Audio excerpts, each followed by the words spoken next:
तो हम देखने जा रहे हैं कि क्लास 8 का है परिवेश संख्या, और परिवेश संख्या को अंग्रेजी शब्द में बोलते हैं रेशनल नंबर। तो इसमें परिवेश संख्या जो रेशनल नंबर है उसमें सबसे पहले कॉन्सेप्ट दे रहा हूँ, और जो कॉन्सेप्ट दूंगा तभी तो इस चैप्टर को आसानी से समझ में आएगा।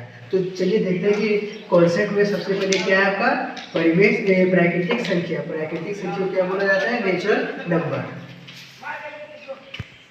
तो प्राकृतिक संख्या की डिफिनेशन यहाँ पे नीचे दिया गया है। तो देखिए, वैसी संख्या जिन्हें हम गिन सकते हैं या फिर गिना जाता है उसे हम प्राकृतिक संख्या कहते हैं। अब जैसे भी कैसे पता चलेगा कि हमको कैसे गिनते हैं और क्या होता है सो, तो चलिए देखते हैं कि क्या होता है। शुरू में हम क्या बचपन से सीखते आ रहे हैं कि क्वांटिटी 1 से शुरू होती है और 1 से ही गिना जाता है। तो वही हो गया आपका प्राकृतिक संख्या।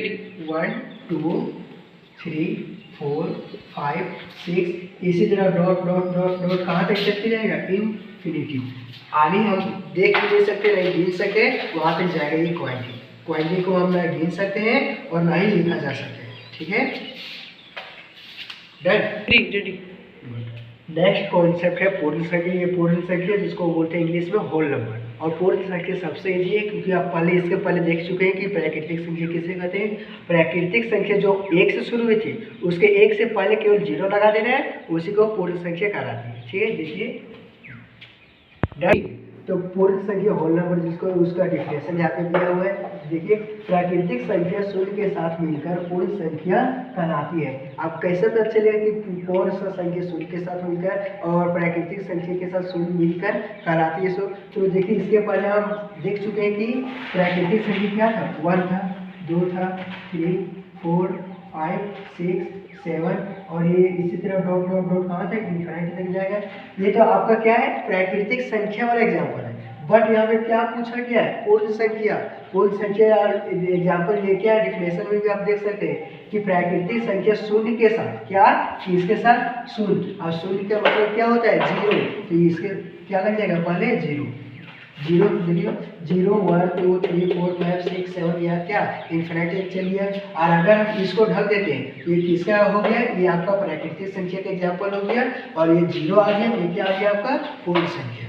3 नेक्स्ट कॉन्सेप्ट है तीसरा, देखिए पूर्णांक है। और पूर्णांक को इंग्लिश में क्या बोलेंगे? इंटीजर बोलेंगे। तो इंटीजर किसे बोलते हैं? सिर्फ देखिए, सभी पूर्ण संख्या। क्या बोल रहे हैं? सभी पूर्ण संख्या। तो पूर्ण संख्या क्या है वो आप इसके पहले देख चुके हैं कि पूर्ण संख्या क्या है। सभी पूर्ण संख्याओं तथा ऋणात्मक संख्याओं से, कौन सा संख्याओं से?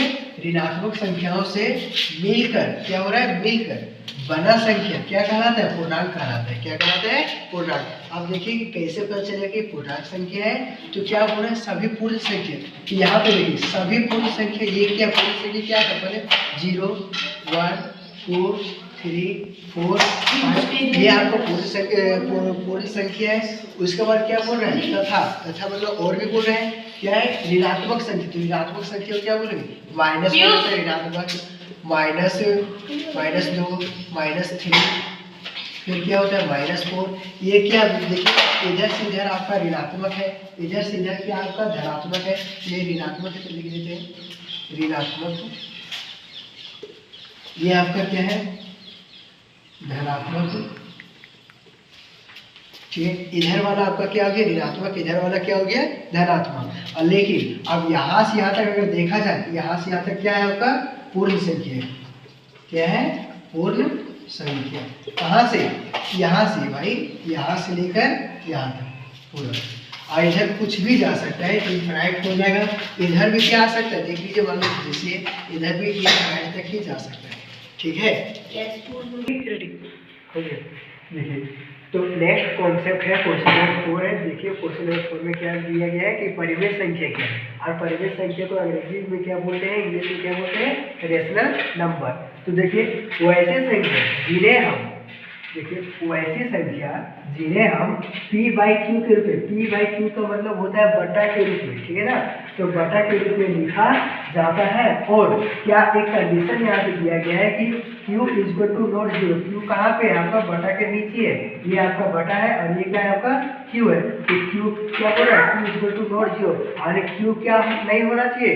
0 केवल नहीं होना चाहिए। उसके बाद क्या हो जाता है? वो परिवेश संख्या कहलाती है। आप चलो देखिए, देख लेते हैं कि क्या है। p/q के रूप में लिख रहे बोल रहे हैं ना। तो देख मान लीजिए, देखिए पी है, बाय इसको बोलते हैं, बाय मतलब बटा होता है, और ये आपका क्यू है। तो इसके बारे में देखिए कुछ भी हम लिख सकते हैं, 4 है और ये बटा है आपका क्या है, यहाँ पे 3 है, फिर क्या है 2, फिर 3 हो जाएगा, 2/3 हो जाएगा, 4/6 हो जाएगा, 3/9 हो जाएगा, 4/10 हो जाएगा, इस तरह हो गया एक्सेट्रा कुछ भी, या फिर यहाँ पे जो भी बोल रहा है वो बोलिए। बट यहाँ पे क्या किया गया है, बट मतलब लेकिन होता है, देखिए तो क्या कंडीशन यहाँ रखा गया है कि T Q = नॉट 0 बोला गया है। तो Q क्या नहीं होना चाहिए, P है और यहाँ Q है, तो क्या यहाँ P कुछ भी हम मान सकते, कुछ भी बोला, इसमें कोई कंडीशन नहीं बोला गया है। अब यहाँ बटा का बटा दे देंगे। अब ये क्या है, Q = नॉट 0 नहीं होना चाहिए, मान लो यहाँ पे 0 दे दिए, तो ये आपका परिमेय संख्या नहीं होगा, अर्थात क्या बोलेंगे इसको, परिमेय संख्या नहीं होगी। आप कैसे पता चलेगा कि ये परिमेय संख्या नहीं होगी, क्योंकि हमारे डिफिनेशन में खुद बता चुका है कि Q = नॉट 0 नहीं होना चाहिए। देखिए Q क्या बोल रहा है, 0 नहीं होगा, बाकी बस सब जो भी कुछ भी, अगर यहाँ पे ये 0 है तो ये हो सकता है, लेकिन यहाँ पे होगा तो 0 होगा तो नहीं होगा।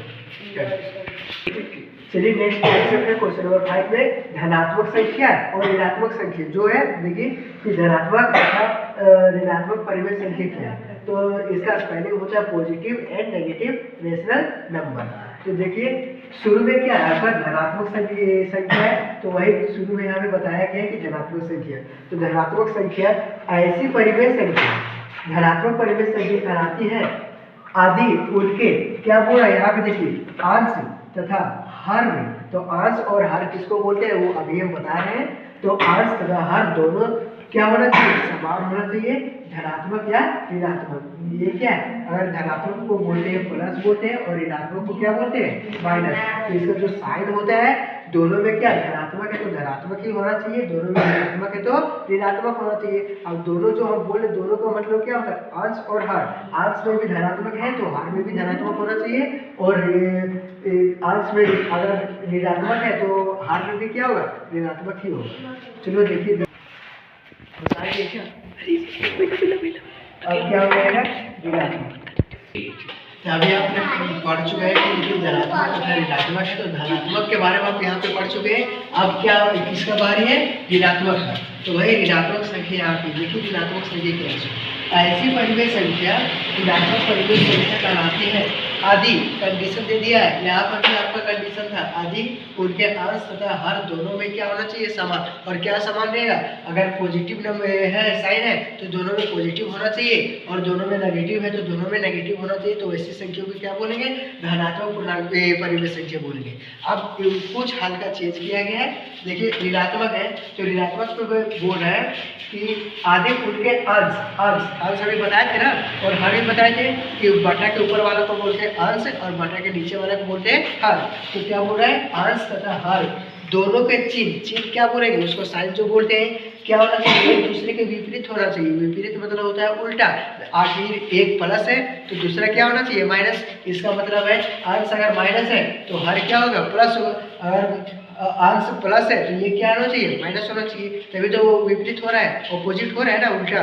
तो देखिए एग्जाम्पल में कैसे होते हैं, दिखाते हैं। ये है, क्या बोल रहा है, अंश और हर। अंश क्या है, मान लो 4 है, 4 अंश है, और ये क्या है आपका हर क्या है, 5 है। तो देखिए क्या होना चाहिए, दोनों का चिन्ह जो बोल रहे हैं, चिन्ह को क्या बोलेंगे, साइन बोलते हैं। तो साइन देखिए यहाँ पे आपका क्या है, प्लस है, तो यहाँ पे आपका क्या है, प्लस। तो ये आपका दोनों का दोनों चिन्ह क्या है, धनात्मक है, यानी पॉजिटिव है, तो तुम्हारा आपका क्या हो जाएगा, धनात्मक हो जाएगा। लेकिन हम धनात्मक परिमेय संख्या नहीं पढ़ रहे, पढ़ रहे हैं ऋणात्मक परिमेय संख्या। तो दोनों का अंश और हर का जो साइन होता है वो एक दूसरे के विपरीत होना चाहिए। तो यहाँ प्लस माइनस है, यहाँ क्या है, प्लस। तो ये संख्या आपका क्या हो गया, ये वाला ऋणात्मक हो गया।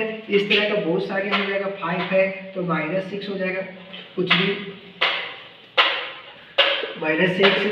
फिर 3 है तो -4, -2 है तो 6 हो जाएगा, -8 है तो 4 हो जाएगा। देखिए यहाँ पे जितना भी है एक्सेट्रा देखिए यहाँ पर भी आपको साइन क्या है, एक दूसरे के विपरीत ही है।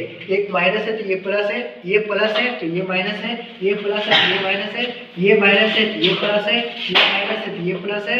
इसी तरह और भी संख्या को लिख सकते हैं, लेकिन इसको क्या बोलेंगे, धनात्मक परिमेय संख्या बोलेंगे। और यहाँ वाला को क्या बोलेंगे, दोनों का जो लंबा मतलब बराबर रहेगा, दोनों का एक जैसा रहेगा, उसको धनात्मक संख्या बोलेंगे। समतुल्य परिमेय संख्या, उसका स्पेलिंग बोलते हैं इक्विवेलेंट रेशनल नंबर। तो देखिए क्या होता है इक्विवेलेंट रेशनल नंबर, एक परिमेय संख्या क्या है यहाँ पे, एक परिमेय संख्या के क्या बोल रहा है, अंश बोल रहा है और क्या बोल रहा है, हर बोल रहा है। तो आपको मैं पहले बार बार बता रहा हूँ कि अंश और हर के बारे में बताया हूँ कि अंश ऊपर वाले को बोलते हैं और बटा के नीचे जो रहता है उसको हर बोलते हैं। तो अंश और हर को एक ही शून्योत्तर मतलब होता है एक जैसा समान अंश से ही क्या करते हैं, पूर्णांक से गुणा करेंगे या फिर भाग करेंगे, और भाग गुणा या भाग करने पर जो भी संख्या हमको प्राप्त होगा उसको संख्या से समतुल्य एक अन्य परिमेय संख्या प्राप्त होती है। और उससे क्या हो, जब हम कोई गुणा करेंगे और क्या करेंगे, भागा करेंगे, तो फिर कुछ तो चेंज होगा ना। जब गुणा भागा करेंगे तो फिर एक नया संख्या हो जाएगा। नया संख्या कब होगा, जब देखिए बताते हैं, ये क्या है आपका, मान लीजिए 3/4 है, ये धनात्मक पूर्णांक संख्या भी है, ये अब क्या है। अब यहाँ क्या बोला, समतुल्य मतलब होता है, सम मतलब बराबर होता है, ठीक है ना। अतुल्य मतलब होता है कंपैरिजन करना, ठीक है। तो देखिए यहाँ पे कोई भी अगर हम 1 से गुणा करते हैं तो 1 का केवल इतना ही पढ़ेंगे तो इतना ही ना आएगा भाई। देखो तो 3/4 है, इसलिए हम क्या बढ़ जाएंगे, आगे क्या बढ़ेंगे, 2 करेंगे। तो 2 से नीचे भी क्या कर रहे हैं, 2 कर रहे हैं, उसके ऊपर भी और नीचे दोनों में हम 2 कर रहे हैं। तो ये 3 × 2 कितना हो गया, 6, 4 × 2 कितना हो गया, 8। देखो पहले ये तुम्हारा था, ये तुम्हारा समतुल्य परिमेय था, लेकिन अब ये वाला हो गया क्या, इससे भिन्न है कि नहीं है। इससे भिन्न का मतलब है ये अलग था और उससे भी ये क्या हो गया, अलग हो गया। तो इसी तरह 2 है, 2 के बाद कितना हो जाएगा, 3 हो जाएगा, लेकिन लगातार ही हमको लेना पड़ेगा। तो 3 कितना हो जाएगा, 9, और 4 से कितना हो जाएगा, 2 है। देखो पहले ये संख्या था और अभी कौन सा संख्या आ गया है, 9/12। इसका मतलब है जो पहले संख्या था उसके अभी जो संख्या है और पहले संख्या से अभी का संख्या